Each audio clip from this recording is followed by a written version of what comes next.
Welcome to the AMG Driving Academy. It's a curriculum imported from Europe where we have 1-, 2-, and 3-day courses where you'll get to experience virtually the whole line of AMG vehicles provided for you.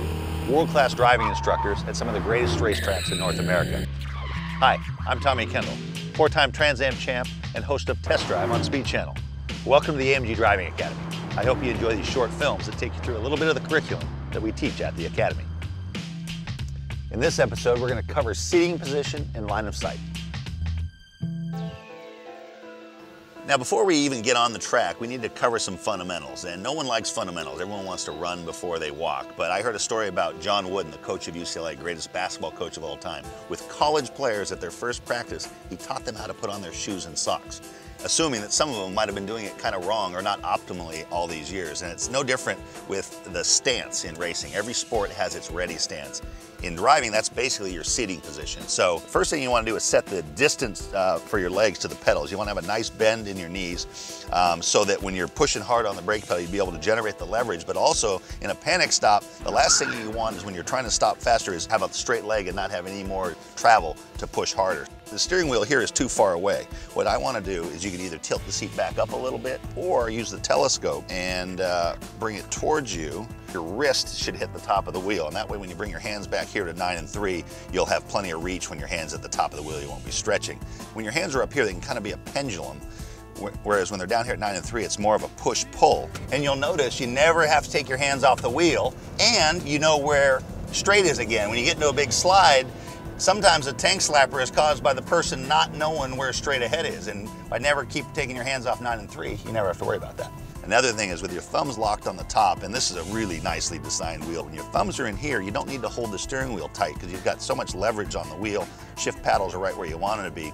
And one of the comments I hear most from my TV show is how relaxed we are when we're driving. We're doing these big power slides, high-speed corners, and so forth, and never holding the wheel tight. You'll also burn a lot more energy if you don't have a loose grip on the wheel. Speaking of energy, the dead pedal, this nice stainless steel plate over here where the left foot goes, that is actually one of your key points of bracing. You've got the seat designed to wrap around you and really hold you in, but between the dead pedal and the seat belt, in a race car, the reason you want your seat belt is it helps hold you in place. I had my belts come loose during a race once, and the G-loads under braking, I had to slow down, hold the steering wheel with my knee and get the belts done again because I just couldn't, as brave as I wanted to be, couldn't control the car because I wasn't held in place without my belt.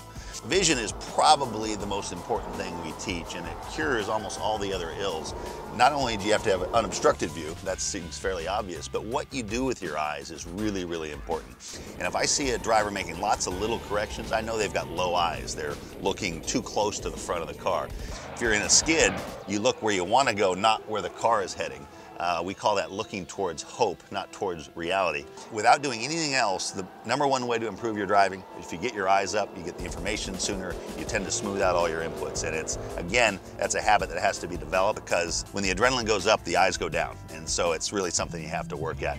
So those are the basics, the fundamental, the stance, if you will. Now let's go. Let's burn some gas.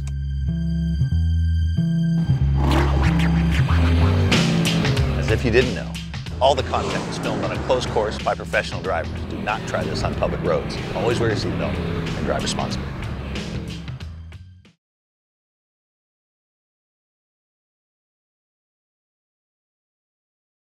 I'm very proud to present to you the first of the sports series, the McLaren 570S Coupe.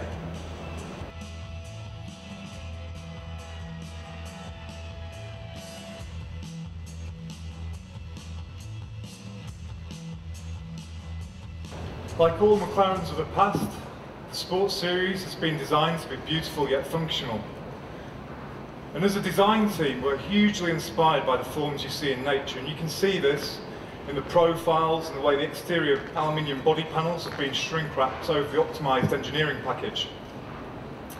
But as I do the design walk around, there's a few key points I would like you to take away. The first of which, the air-piercing form of the front bumper.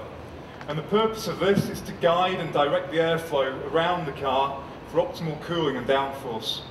Next, we have this amazing piece of engineering and design sculpture we call the door tendon. The tendon's not only there for proportional reasons, it also guides and cleans up and improves the airflow and efficiency of the side-mounted radiators. Next, We have the unbelievable flying buttresses.